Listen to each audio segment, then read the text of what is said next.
said that hand slaughter couldn't be done in a multi facility like that. And all of the Muslim scholars had said that hand slaughter couldn't be done. And so what I did, they called me, one of my students that had trained to slaughter, by hand. He called me and he asked me, he said, can you come to Louisiana because they have a plant here that they want some people to be trained. I said, okay, no problem. I said, who's involved? So he told me one of the person that was involved, his name was Shams Abdul Sabur. And so, he was one of the persons that had some experience, and myself and my student that I had trained. And so what we did, they had shut the plant down, and Baba Jean, he was the governor of Louisiana at that time. So what he did, he gave them $50 million to open this plant back up. And so they said that they wanted to try to do, halal slaughter there. And then they said, we don't know whether it'll work. I said, well, and I found out they had spent $5 million to try to get it, up and running. And so they had machines in there slaughtering the chickens. And so when I went there, and I told them, I said, run the machine, let's see what's going on. And so when they ran the machines would cut the chickens back here, right here, everywhere but across the jugular vein. And I said, man, this is savagery here, I said, this is what they do in these plants, which I already knew what they were doing. But I said, this is what they do because I went to, several plants out in Iowa. And so I knew this, I knew it would work. Because we had went out there and I seen two Mexicans slaughter 20,000 turkeys in 6 hours. And I sat back there and watched their system. And I said, man. And then I talked with the Mexicans and I seen how they did it. And so I said, I knew it would work. I knew it would work when I went there. And so I told them, I said, look, I said, I know, I know how to put this in place. And so what we did, it was some Muslims, it was all Muslims, 21 Muslims. We had one group, about 6 or 7 from Bangladesh. It was one American Indian and one Caucasian, and the rest were African Americans. And so I said, what we'll do, I said, we'll take a group, 7 people, and we'll put those 7 people on the line. I said, we want the best color to be the lead man. And also, we want him to do the best color to cut 1 chicken. That's his job, just cut 1 chicken. If you can do 2, good.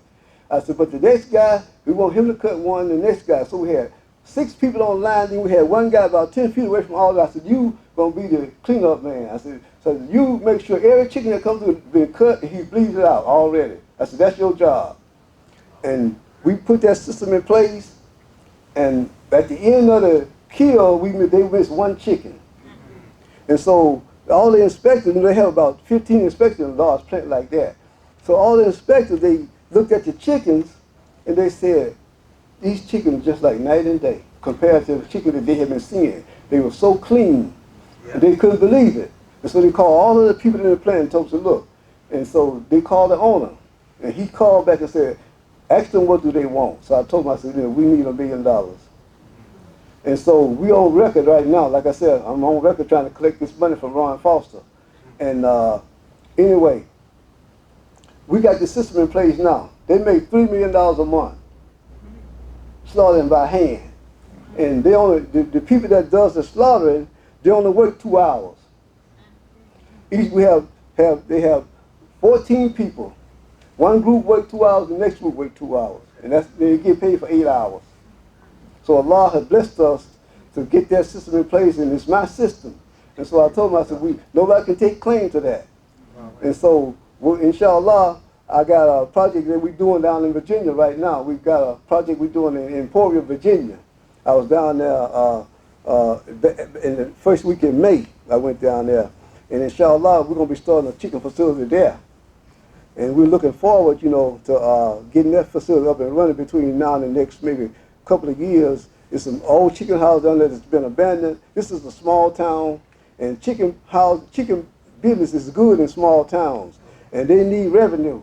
So we know that they need revenue to have farmers there, and then we know that the farmers will grow the grain and stuff for us.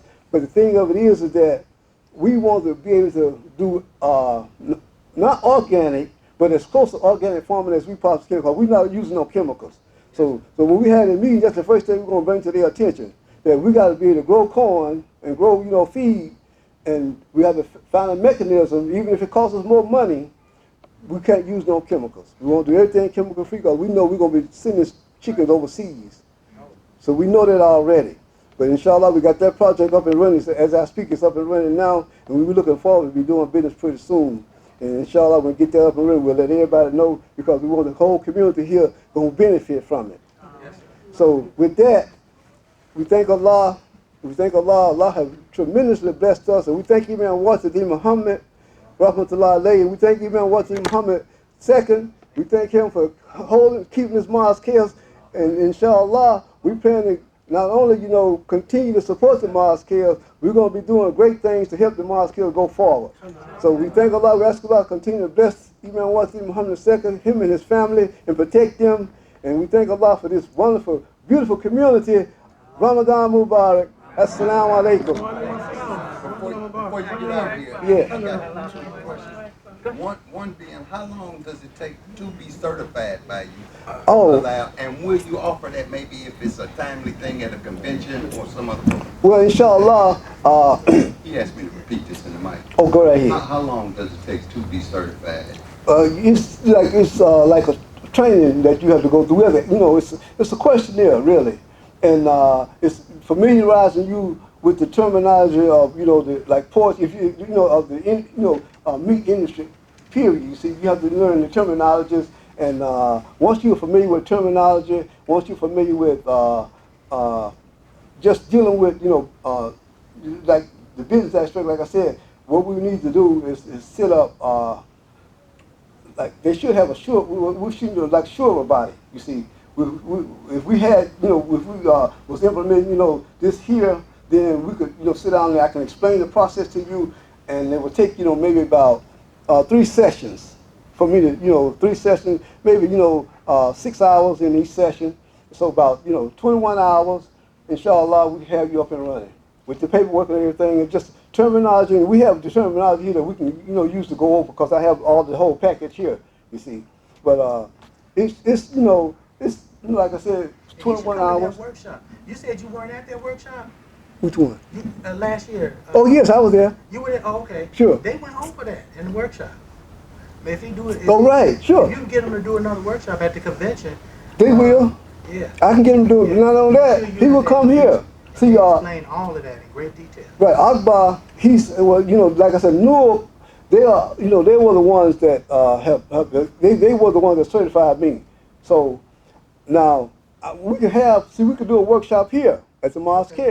We could do a workshop here for anyone that's interested, and I can have Akbar to come. He would come, you see, because I can have him to come, and he would explain the entire process. Because there in Newark, they have stores, they have like path markers, so they have products in those stores, halal products sections that they have there, and they have him and Brother Earl. They're the two inspectors that goes out to inspect those stores, you see. And what they do there in the store, they have a cooler. They have a section in the cooler where they have all the halal products, and they have their own scale. They have their own salt. They don't use any of the regular like the equipment that they have in the store. They don't use any of that equipment to intermix. They only use it for the halal meat. So they don't, like they have the kosher meat in there, so they use the scales and the mixers and equipment, whatever they use in there for the kosher meat, they use that separate. See, they don't intermix the product, intermingle the product, you see. So what you're saying is that I can have, Akbar to come in. He will come in at my request, and if we have, like a group that we want to do a session, he'll come in and we'll do the session. Okay, so maybe we'll get a DVD or something for you, or maybe you'll make some notes, and maybe I can help you get that put in a book form. Sure. To condense your presentation, because that's something that I know I would be interested in. Thank you. I'm city raised, but as you get older, you want to go back Yeah. and see how your food is prepared. Right. And I would like to even, go through the whole process of slaughtering a cow or something and serve that to my family. Good. Well, we do that now. I got goats. I have some goats right now. I've got livestock and Big goats, baby goats. Well, I have one baby and about 9. I mean the other goats. The other ones they're all grown. Yeah, they're all grown and. That's all good. Oh yes, well and I'm going. I have plenty. Yesterday I had plenty of milk on the goats because I want want something to go.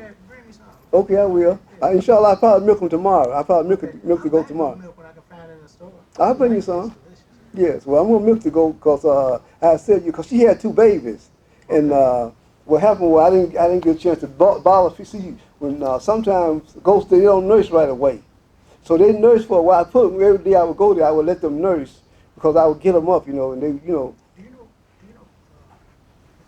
Crystal's restaurant in Calumet City? Crystal. Crystal restaurant in Calumet City. I don't think I know that. The owner there, he got a farm out here somewhere and he raised goats. He's a Mexican. Okay. If you ever go to that, you know where Doc's used to be in Calumet City on 147th Street? Right. Right across the street from where the Doc's are. Okay. It's a Mexican restaurant called Crystal's. Okay, I go there. I go there and talk with him because I know. He raised crate horses, show horses. Right, but that's what these guys are. Where I'm at, they got horses. That's all out there is horses. You might know these. Yeah, I might. You're right. In Mexico, all You Mexican. might know them. And this is a lot of black. I go over there actually. I go over there and talk with You know him. the people that wear them round black hats with the tight and do the had the horses jumping the fence and the horse with the long hair, the real long hair, long Mange, right. Yeah, he raised them and shipped them overseas. I'm gonna go there and talk with him. I'll go there and find out. I'll let him know that. I can't remember his name. Yes, sir. That's why when you milking those goats, do you pasteurize the milk or you drink it straight like that? Straight like that. So you don't worry about no To put a cheese bacteria, sauce. Oh no, because I'm feeding them every day. I know what they're eating. Okay, so it's nothing. See, I'm feeding them out of my hands. I feed them grain. I buy hay for them. That's in the store. That's a process. See, they have goat dairies. Like they have goat dairy. They have one in You Indiana. got to drink it right away then. You don't store it. You can refrigerate it. You can refrigerate Okay, it. you're not storing. I guess pasteurization is for storage. long term. Right. Okay, I got you. Okay. Pasteurization where you So kill you all, getting it right, getting it raw, huh? Bacteria is that. Okay, I got kill you. all Okay. bacteria. Yeah. Right. But that's how here you can. I just take a cheesecloth and strain it. You see, just strain it and put it in the refrigerator and drink it. Cause it's coming straight out of the goat. You see, so. And everybody on the farm was raised that way. It's all right. Oh yeah. Milk out Oh cow. yes. Yeah. They might be putting sheep. Well, they both about the same because sheep, They poop on themselves and all that. well they do it in the environment. So They sit in it, yeah. No, I clean up. I keep it clean. Yeah, I keep it. Then I put straw and sawdust. See, I go in, I clean up behind them. This work, So I do it. I clean up, give them fresh water, and I give them grain and stuff. Then I'm gonna give them shots too. You see, but I keep it clean for them. Just keep the environment So when you clean. go in there and get the milk, you just like wipe the udder or something. Right, just clean the udder. Right, right. Just take me. I can take those sterilized things. Stir, right, and then milk her, and then just strain it. Don't boil mine. Strain it with the cheese. No, just strain. That's all I do. No, I don't put no heat on it. No, you won't put no heat on it. I used to drink goat milk with my dad since I was a little boy. Yeah, well, your dad used to cook. Your dad loved to cook. I'm gonna tell you, he used to cook for us. When we was at the plant, man, he would cook and bring. Man, I'm gonna tell you, woo, we ate good. That's one thing. And he always say he's not made enough for everybody. But man, I'm gonna tell you, I love his cooking because he made fish. He made all dishes. In our little kitchen, when he first became the leader, y'all know it was at least 2,000 people would be at any one of our major guys on Stony Island. Right. My father was cooking meat for everybody in that little bitty kitchen, and he loved to cook. Oh yeah, he loved to cook. There's 2 things he used to bring me. He would bring me some of his meat from a dish, Mhm. right? Even when we was married. And he stopped doing this when we got married. He used to bring me toothbrushes. Oh yeah. Just as he knew I wasn't buying new toothbrush, kids, we use the same toothbrush until the bristles fall off. But he would bring me toothbrush, and that's one thing I remember. Yes. All the time. I miss him. I tell you, man. That was my leader. That's my leader. Praise be to Allah, and I love him. Yes.